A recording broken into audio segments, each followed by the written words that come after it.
Assalamualaikum warahmatullahi wabarakatuh. Terima kasih sudah meluangkan waktu untuk klik video ini. Semoga Allah Subhanahu wa Ta'ala senantiasa memberikan keberkahan, kesehatan, dan kelapangan rezeki kepada Anda semua yang menonton video ini. Kami dari Chrono Islami sangat mengapresiasi dukungan Anda yang terus memotivasi kami untuk menghadirkan konten Islami yang bermanfaat. Jangan lupa untuk like, share, dan subscribe agar channel ini dapat terus berkembang dan menyebarkan kebaikan ke lebih banyak orang. Pada video kali ini, kita akan membahas topik yang menarik dan mendalam. Bagaimana nasib suku-suku yang tidak beragama atau masih percaya pada kepercayaan leluhur di hari kiamat nanti? Dalam Islam, mereka termasuk golongan ahlul fatrah, yakni orang-orang yang tidak menerima dakwah Islam secara langsung. Allah Subhanahu wa Ta'ala, yang Maha Adil dan Maha Bijaksana, telah menjanjikan bahwa mereka akan diuji di akhirat, dengan ketaatan mereka terhadap perintahnya menjadi penentu nasib mereka.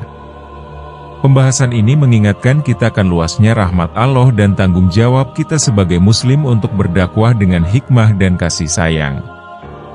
Tidak hanya menyebarkan kebenaran, tetapi juga menjaga keadilan dalam menyampaikan risalah Islam. Simak video ini hingga selesai untuk mengetahui lebih banyak tentang keadilan Allah, ujian di akhirat, dan bagaimana kita dapat mengambil peran dalam menyebarkan Islam ke seluruh penjuru dunia.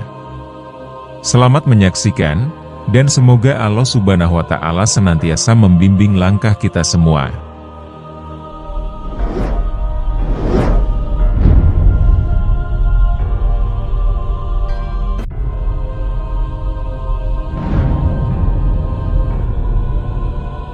Hadirin yang saya muliakan, dalam Islam, keyakinan tentang kehidupan setelah mati adalah salah satu pokok akidah yang tidak bisa dipisahkan dari keimanan seorang Muslim. Allah Subhanahu wa Ta'ala menegaskan dalam Al-Quran bahwa kehidupan di dunia ini hanyalah sementara, sedangkan akhirat adalah tempat kita semua kembali. Sebagaimana firman Allah dalam surah Al-Ankabut ayat 64, "Dan kehidupan dunia ini tidak lain hanyalah permainan dan senda gurau. Dan sesungguhnya negeri akhirat itulah kehidupan yang sebenarnya, sekiranya mereka mengetahui." Ayat ini menjadi pengingat bahwa perjalanan hidup kita tidak berhenti di dunia, melainkan berlanjut di akhirat. Islam mengajarkan adanya dua tempat akhir manusia, surga, jannah, dan neraka, jahanam. Surga adalah tempat bagi hamba-hamba Allah yang taat dan senantiasa mengikuti jalan kebenaran. Allah menggambarkan keindahan surga dengan sungai-sungai yang mengalir, kebun-kebun yang rindang, dan segala kenikmatan yang tak pernah terlihat oleh mata maupun terbayangkan oleh pikiran manusia.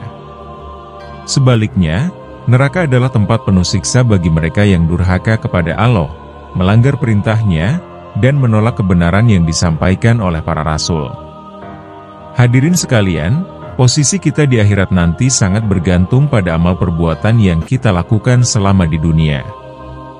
Dalam surah Az-Zalzalah, Allah menjelaskan bahwa setiap amal baik atau buruk, sekecil apapun, akan diperhitungkan di akhirat.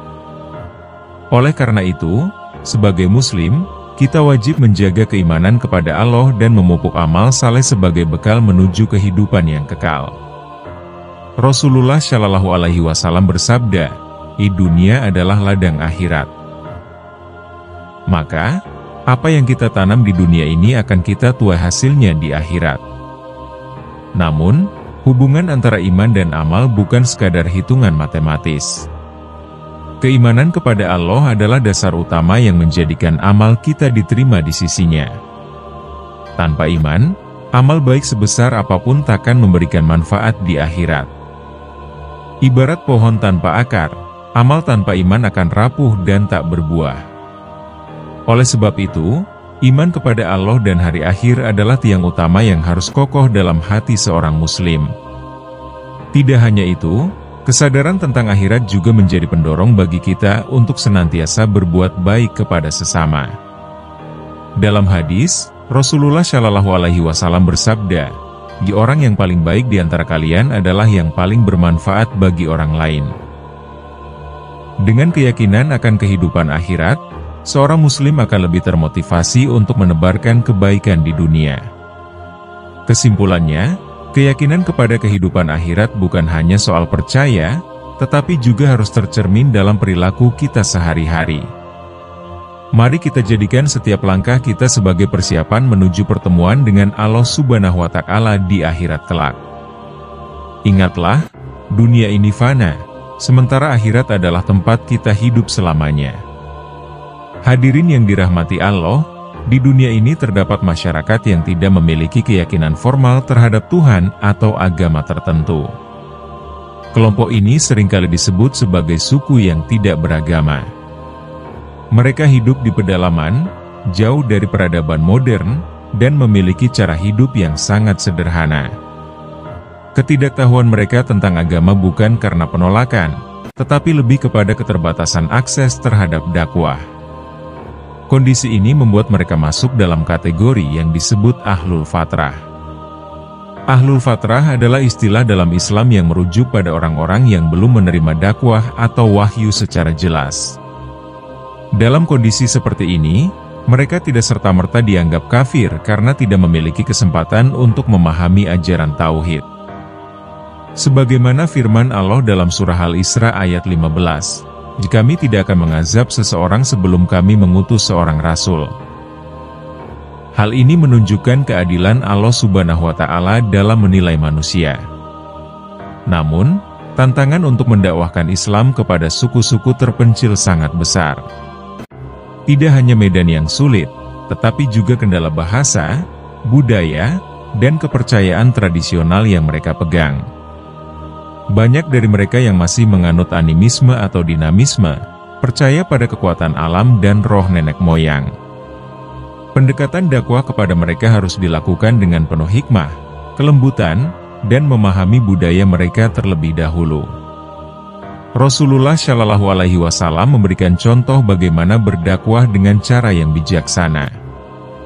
Ketika berdakwah kepada suku-suku Arab di masa lalu, beliau tidak memaksakan agama, tetapi memperkenalkan Islam melalui akhlak mulia dan dialog yang santun. Hal ini juga menjadi pelajaran bagi kita semua untuk tidak terburu-buru dalam menilai atau memvonis mereka yang belum mengenal agama. Hadirin sekalian, penting bagi kita untuk menyadari bahwa misi dakwah adalah tugas yang mulia tetapi membutuhkan kesabaran dan keteguhan. Rasulullah Shallallahu Alaihi Wasallam bersabda, "Disampaikan dariku walau hanya satu ayat." Dakwah kepada suku-suku terpencil adalah upaya menunaikan amanah ini, membawa mereka dari kegelapan kepada cahaya Islam. Kita juga harus mempersiapkan diri dengan ilmu dan kearifan sebelum mendekati mereka. Dakwah tanpa ilmu akan menghasilkan salah paham, sementara dakwah tanpa kearifan akan menimbulkan penolakan. Allah Subhanahu wa Ta'ala memerintahkan dalam Al-Quran, "Serulah, manusia, kepada jalan Tuhanmu dengan hikmah dan pelajaran yang baik." Surah An-Nahl ayat 125. Akhirnya, sebagai Muslim, kita diajarkan untuk mendoakan hidayah bagi mereka yang belum mengenal Islam. Jangan pernah merasa lebih tinggi atau menghakimi mereka, tetapi jadikanlah dakwah sebagai jalan untuk menyebarkan rahmat Allah Subhanahu wa Ta'ala ke seluruh penjuru dunia. Semoga Allah memudahkan kita semua dalam menyampaikan kebenaran. Hadirin yang dirahmati Allah, istilah Ahlul Fatrah merujuk kepada mereka yang hidup tanpa mengetahui ajaran Islam karena tidak menerima dakwah secara langsung. Mereka termasuk golongan manusia yang hidup di masa atau tempat di mana risalah para nabi tidak sampai kepada mereka. Hal ini menunjukkan keadilan Allah yang tidak akan mengazab seseorang tanpa memberikan kesempatan untuk mengetahui kebenaran. Dalam surah Al-Isra ayat 15, Allah berfirman, "Kami tidak akan mengazab seseorang sebelum kami mengutus seorang Rasul." Ayat ini menjadi dasar utama bahwa seseorang tidak akan dimintai pertanggungjawaban atas sesuatu yang tidak pernah sampai kepadanya. Konsep Ahlul Fatrah dalam Islam menggambarkan keluasan rahmat dan kebijaksanaan Allah Subhanahu wa Ta'ala. Rasulullah Shallallahu Alaihi Wasallam juga pernah menyebutkan bahwa di antara mereka yang termasuk golongan ini adalah anak-anak kecil yang wafat sebelum balik, orang yang hidup di masa sebelum datangnya Nabi, dan mereka yang hidup di tempat terpencil sehingga tidak mengetahui ajaran tauhid. Semua ini menunjukkan bahwa Islam adalah agama yang sangat memperhatikan keadilan dan kasih sayang terhadap semua manusia. Namun, ada pertanyaan yang sering muncul, bagaimana nasib mereka di akhirat? Dalam hadis sahih, Rasulullah Shallallahu Alaihi Wasallam menjelaskan bahwa Ahlul Fatrah akan diberi ujian khusus pada hari kiamat. Mereka akan diminta untuk menaati perintah Allah dalam situasi tertentu, dan ketaatan mereka menjadi penentu nasib mereka. Hal ini berbeda dengan orang-orang yang telah menerima dakwah tetapi menolaknya, karena mereka memiliki tanggung jawab yang lebih besar. Pandangan Islam tentang Ahlul Fatrah mengingatkan kita akan sifat Allah yang Maha Adil dan Maha Bijaksana. Dia tidak akan membiarkan satu jiwa pun terzalimi. Bahkan mereka yang tidak sempat menerima dakwah tetap diberikan kesempatan untuk membuktikan ketaatan mereka kepada Allah Subhanahu wa Ta'ala di akhirat. Sebagaimana firman Allah dalam surah Yunus ayat 44, "Sesungguhnya Allah tidak menzalimi manusia sedikit pun, tetapi manusia itu sendirilah yang menzalimi dirinya." Sebagai umat muslim, pandangan ini mengajarkan kita untuk tidak mudah menghakimi orang lain, terutama mereka yang belum mengenal Islam. Sebaliknya, tugas kita adalah menyampaikan kebenaran dengan cara yang bijaksana dan penuh hikmah. Hanya Allah yang berhak menentukan nasib akhir seseorang, karena Dia yang mengetahui segala sesuatu. Akhirnya, keyakinan tentang Ahlul Fatrah menjadi bukti bahwa Islam adalah agama yang penuh rahmat dan keadilan. Dengan memahami hal ini, kita dapat semakin yakin bahwa Allah tidak akan membiarkan satupun makhluknya tanpa keadilan yang sempurna. Hadirin yang berbahagia, Islam mengajarkan bahwa mereka yang termasuk Ahlul Fatrah tidak serta-merta dimasukkan ke dalam surga atau neraka tanpa melalui ujian. Rasulullah Shallallahu Alaihi Wasallam menjelaskan dalam sebuah hadis bahwa pada hari kiamat, Allah Subhanahu wa Ta'ala akan memberikan ujian kepada mereka. Ujian ini menjadi cara Allah untuk menguji ketaatan mereka dalam situasi tertentu. Misalnya, Allah akan memerintahkan sesuatu, dan mereka yang taat akan dimasukkan ke surga, sementara yang menolak akan menerima hukuman. Hadis ini menjadi gambaran betapa adilnya Allah Subhanahu wa Ta'ala dalam menentukan nasib setiap hambanya. Bahkan mereka yang tidak pernah menerima risalah di dunia tetap diberikan kesempatan untuk menunjukkan keimanan dan ketaatan mereka. Dalam hadis riwayat Ahmad, Rasulullah Shallallahu Alaihi Wasallam bersabda bahwa Allah akan menguji mereka dengan memerintahkan sesuatu yang sesuai dengan kehendaknya, dan hasil dari ujian tersebut akan menjadi penentu nasib akhir mereka. Namun, ujian ini bukanlah sekadar formalitas. Allah mengetahui hati setiap hambanya, termasuk niat dan kesungguhan mereka dalam menaati perintahnya. Bagi mereka yang lulus ujian ini, surga akan menjadi tempat tinggal yang kekal, dengan segala kenikmatan yang tidak pernah terbayangkan sebelumnya. Sebaliknya, mereka yang gagal dalam ujian ini akan menerima hukuman sesuai dengan keadilan Allah. Hadirin sekalian, konsep ini mengingatkan kita bahwa keadilan Allah tidak pernah meleset. Bahkan mereka yang hidup di zaman atau tempat tanpa risalah tetap diberikan kesempatan yang sama seperti kita.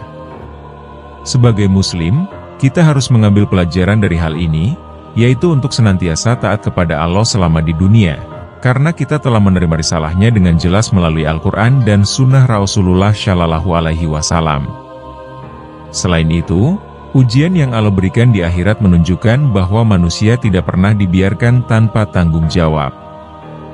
Meskipun mereka tidak menerima dakwah di dunia, Allah memberikan mereka kesempatan di akhirat.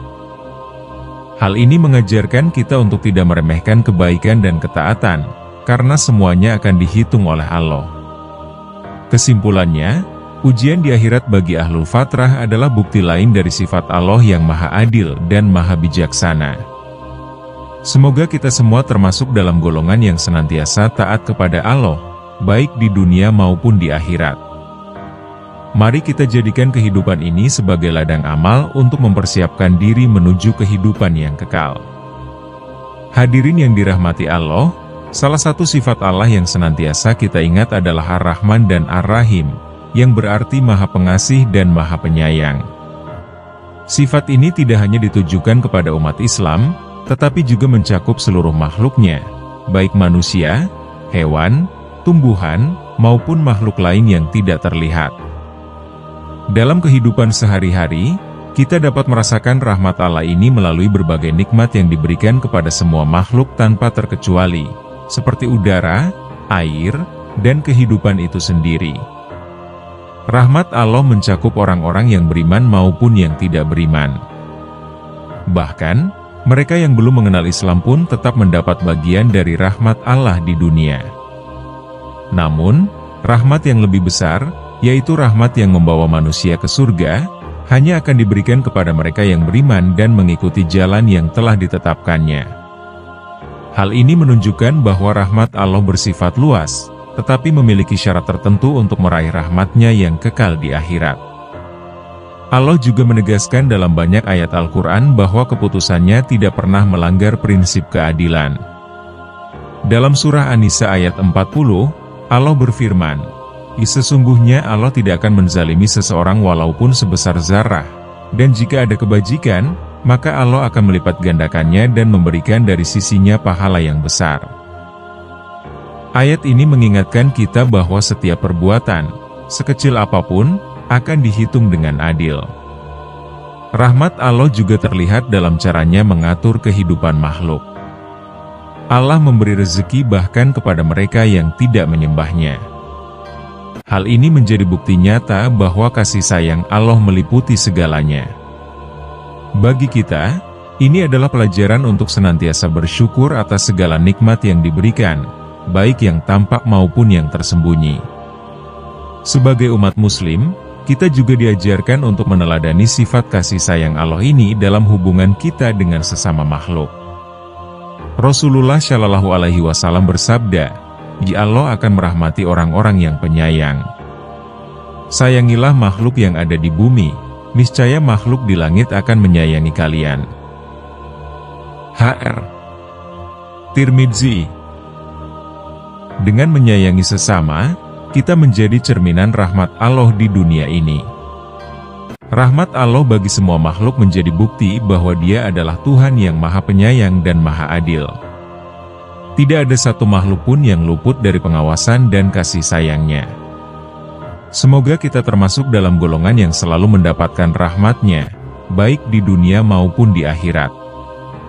Hadirin yang dirahmati Allah, sebagai umat Muslim, kita memiliki tanggung jawab besar untuk menyampaikan risalah Islam kepada seluruh umat manusia, termasuk kepada suku-suku yang belum mengenal Islam. Kewajiban dakwah ini disebutkan dalam Al-Quran, Surah An-Nahl ayat 125. Serulah, manusia, kepada jalan Tuhanmu dengan hikmah dan pelajaran yang baik, dan bantahlah mereka dengan cara yang baik. Ayat ini mengingatkan kita bahwa dakwah harus dilakukan dengan cara yang penuh hikmah dan kasih sayang. Suku-suku terpencil atau masyarakat yang belum mengenal agama memiliki tantangan tersendiri dalam menerima Islam. Mereka mungkin memiliki kepercayaan tradisional yang sudah mengakar kuat atau tinggal di tempat yang sulit dijangkau. Oleh karena itu, pendekatan yang tepat menjadi kunci dalam menyampaikan ajaran Islam kepada mereka. Rasulullah Shallallahu Alaihi Wasallam sendiri memberikan contoh bagaimana menyampaikan dakwah dengan lemah lembut, bahkan kepada mereka yang menentangnya. Sebagai Muslim, kita harus memastikan bahwa dakwah yang kita lakukan mencerminkan akhlak Islam yang mulia. Dakwah bukan hanya soal menyampaikan ajaran, tetapi juga tentang menunjukkan kebaikan Islam melalui perbuatan. Ketika mereka melihat akhlak yang baik, hati mereka akan terbuka untuk menerima kebenaran. Rasulullah Shallallahu Alaihi Wasallam bersabda, "Disampaikan dariku walau hanya satu ayat." Hr. Bukhari. Hadis ini mengingatkan kita bahwa dakwah adalah kewajiban semua Muslim, tanpa memandang status atau pengetahuan. Selain itu, penting untuk memahami budaya dan tradisi suku-suku tersebut sebelum berdakwah. Dengan memahami mereka, kita dapat menyesuaikan cara penyampaian agar lebih efektif. Ingatlah bahwa tujuan dakwah adalah mengajak, bukan memaksa. Allah berfirman dalam surah Al-Baqarah ayat 256, "Tidak ada paksaan dalam menganut agama, sesungguhnya telah jelas jalan yang benar daripada jalan yang salah." Tugas dakwah juga mengajarkan kita untuk memiliki kesabaran yang tinggi. Tidak semua orang langsung menerima Islam. Bahkan Rasulullah Shallallahu Alaihi Wasallam pun menghadapi banyak tantangan dalam menyebarkan dakwah. Namun, kesabaran dan doa yang tulus adalah kunci dalam menghadapi setiap ujian. Akhirnya, dakwah kepada suku-suku yang belum mengenal Islam adalah bagian dari tanggung jawab kita sebagai umat Nabi Muhammad Shallallahu Alaihi Wasallam. Mari kita laksanakan tugas ini dengan penuh keikhlasan, sehingga lebih banyak orang yang mengenal Islam sebagai agama yang membawa rahmat bagi seluruh alam. Semoga Allah memberikan kekuatan dan keberkahan dalam setiap usaha dakwah kita. Hadirin yang dirahmati Allah, perjalanan pembahasan kita tentang suku-suku yang tidak beragama, Ahlul Fatrah, dan ujian di akhirat mengarahkan kita pada satu kesimpulan yang mendasar. Keputusan akhir atas nasib setiap makhluk berada sepenuhnya di tangan Allah. Sebagai manusia, kita tidak memiliki kuasa untuk menentukan siapa yang berhak atas surga atau neraka. Allah berfirman dalam surah Al-An'am ayat 59, "Dan di sisinya kunci-kunci semua yang gaib, tidak ada yang mengetahuinya kecuali Dia." Ujian di akhirat dan rahmat Allah adalah dua hal yang menjadi penentu utama nasib setiap insan. Bagi mereka yang termasuk dalam kategori Ahlul Fatrah, Allah telah menjanjikan ujian yang adil pada hari kiamat. Dalam keadilannya, Allah tidak akan mengazab seseorang tanpa memberikan kesempatan untuk membuktikan ketaatan mereka. Hal ini menunjukkan betapa maha bijaksananya Allah dalam memperlakukan setiap makhluknya. Sebagai Muslim, kita juga diingatkan untuk memperbanyak amal kebaikan sebagai bekal di akhirat. Rasulullah Shallallahu Alaihi Wasallam bersabda, "Barang siapa menunjukkan suatu kebaikan, maka dia akan mendapatkan pahala seperti orang yang mengerjakannya." HR Muslim. Amal kebaikan tidak hanya bermanfaat bagi diri kita sendiri, tetapi juga menjadi salah satu cara untuk mengajak orang lain mendekat kepada Allah. Lebih dari itu, tugas menyebarkan Islam ke seluruh penjuru dunia adalah amanah yang harus dijalankan dengan penuh keikhlasan dan tanggung jawab. Meskipun kita tidak dapat memastikan siapa yang akan menerima hidayah, usaha kita tetap menjadi bagian dari amal yang akan dihitung di sisi Allah. Dakwah adalah bentuk rahmat yang kita sampaikan kepada orang lain, sebagaimana Islam itu sendiri adalah rahmat bagi seluruh alam. Hadirin yang dirahmati Allah, perjalanan kehidupan ini adalah kesempatan bagi kita untuk menunjukkan ketaatan kepada Allah dan menjadi rahmat bagi sesama makhluk. Semoga kita termasuk dalam golongan yang mendapatkan rahmat-Nya, baik di dunia maupun di akhirat. Jangan pernah berhenti berbuat kebaikan dan teruslah menyebarkan cahaya Islam kemanapun kita melangkah. Semoga Allah selalu membimbing kita dalam setiap langkah dakwah dan memberikan kekuatan untuk menjalankan amanah ini hingga akhir hayat. Wallahu a'lam bishawab. Di sebuah wilayah terpencil di pedalaman Kalimantan, seorang dai muda bernama Ustaz Hamid memutuskan untuk tinggal dan berdakwah di tengah suku Dayak yang belum mengenal agama. Kehidupan masyarakat di sana sangat sederhana, dan keyakinan mereka masih terikat pada tradisi leluhur. Suku tersebut mempercayai bahwa roh-roh nenek moyanglah yang menjaga mereka dari mara bahaya. Ketika Ustaz Hamid pertama kali datang, ia tidak langsung memperkenalkan Islam secara terang-terangan. Ia memulai dakwahnya dengan membangun hubungan baik. Ustaz Hamid membantu warga memperbaiki sumber air bersih, mengobati mereka yang sakit dengan obat-obatan sederhana, dan mengajari anak-anak membaca. Kebaikan dan kesederhanaannya mulai menarik perhatian kepala suku, Pak Giring. Suatu malam, Pak Giring mengundang Ustaz Hamid untuk duduk bersamanya di sekitar api unggun.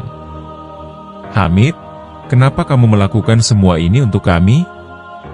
Apa yang kamu cari?" tanya Pak Giring penuh curiga. Ustaz Hamid tersenyum dan menjawab dengan tenang, "Saya tidak mencari apapun, Pak. Saya hanya ingin berbagi kebaikan yang diajarkan dalam keyakinan saya. Tuhan mengajarkan untuk mencintai sesama manusia. Perlahan-lahan, Ustaz Hamid mulai menceritakan kisah Nabi Muhammad SAW dan ajaran Islam tentang keimanan kepada Allah yang Maha Esa. Namun, ia melakukannya dengan penuh hikmah, tidak pernah memaksa atau menyalahkan kepercayaan mereka. Pendekatan ini membuat warga merasa nyaman dan tidak terancam. Suatu hari, seorang anak kecil di desa itu sakit parah. Segala upaya tradisional yang dilakukan masyarakat tidak membuahkan hasil. Ustaz Hamid kemudian mengajak mereka untuk berdoa kepada Allah dengan sungguh-sungguh. Ia membaca doa dengan suara penuh harap, meminta kesembuhan untuk anak tersebut. Ajaibnya, keesokan harinya anak itu mulai membaik. Kejadian ini mengguncang hati banyak warga, termasuk Pak Giring. Setelah peristiwa itu, beberapa anggota suku mulai tertarik untuk belajar tentang Islam. Mereka bertanya lebih banyak tentang Allah, salat, dan akhlak seorang Muslim. Pak Giring sendiri akhirnya mengucapkan syahadat, diikuti oleh sebagian besar warga sukunya. Wilayah yang dulunya tidak mengenal agama, kini menjadi kampung Muslim yang damai. Kisah Ustaz Hamid menjadi bukti bahwa dakwah yang dilakukan dengan hikmah dan kasih sayang mampu membuka hati orang-orang yang sebelumnya jauh dari Islam. Ini mengajarkan kita bahwa kebaikan, kesabaran, dan doa adalah senjata utama dalam menyebarkan kebenaran. Wallahu a'lam.